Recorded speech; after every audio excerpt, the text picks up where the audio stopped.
ফজরের নামাজের পরে সালাম ফিরিয়ে কারোর সাথে কথা না বলে আপনি এই দোয়াটি ১০০ বার পাঠ করুন, পুরো দুনিয়া আপনার পায়ের নিচে এসে মাথা নত করতে বাধ্য হবে। মনে রাখবেন, ফজরের নামাজটা শেষ করে এরপর আপনি কারোর সাথে আর কথা বলবেন না।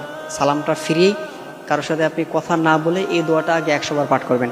এই দোয়াটা যদি আপনি ১০০ বার পাঠ করতে পারেন, পুরো দুনিয়া আপনার পায়ের নিচে এসে মাথা নত করতে বাধ্য হবে। আমাদের মধ্যে অনেকেই আছেন না, যারা বিভিন্ন সমস্যার মধ্যে পড়ে আছেন, বিভিন্ন ক্রাইসিসের মধ্যে পড়ে আছেন, কত দিক দিয়ে যে দৌড়াচ্ছেন, বাট কোনো কাজ হচ্ছে না, কোনো দিক দিয়ে আপনি সিস্টেম করতে পারতেছেন না। দেখা যায় আপনার রিজিকের মধ্যে বারাকা নাই, এই বিপদ ওই বিপদ, একের পর এক অসুস্থতা লেগেই আছে, সমস্যার পর সমস্যা লেগেই আছে, হতাশার পর হতাশা লেগেই আছে। এই সন্তান কথা শোনে না, আবার এই স্ত্রী কথা শোনে না, আবার স্ত্রী কথা শুনলে সন্তান শোনে না, আবার সন্তান শুনলে স্ত্রী শোনে না। আছে না, অনেকেই কত সমস্যার মধ্যে পড়ে আছেন। এই যে আপনার যে এভরিথিং যে সমস্যাগুলো আছে, সব সমস্যা দূর হয়ে যাবে আপনি যদি ফজরের নামাজের পরে সালাম ফিরিয়ে এই একটি মাত্র দোয়া আপনি ১০০ বার পাঠ করতে পারেন।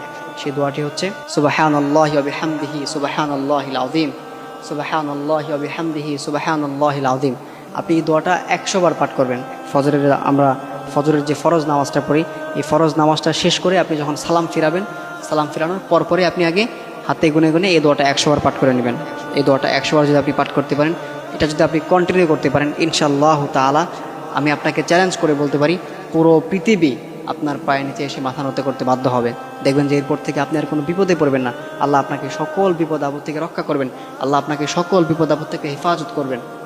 দেখবেন যে আপনার যে আগে ক্রাইসিসগুলো ছিল, আপনি দেখা যায় আপনার রিজিকের মধ্যে কোনো বারাকা ছিল না, আপনার অনেক টাকা ইনকাম করতেন বাট কোনো বারাকা হতো না, দেখবেন যে এই সমস্যাটা দূর হয়ে গেছে। আবার আপনার স্ত্রী আপনার কথা শুনতো না, দেখবেন যে আস্তে আস্তে আপনার স্ত্রী আপনার কথা শুনতেছে, সব কিছু ঠিক হয়ে যাচ্ছে।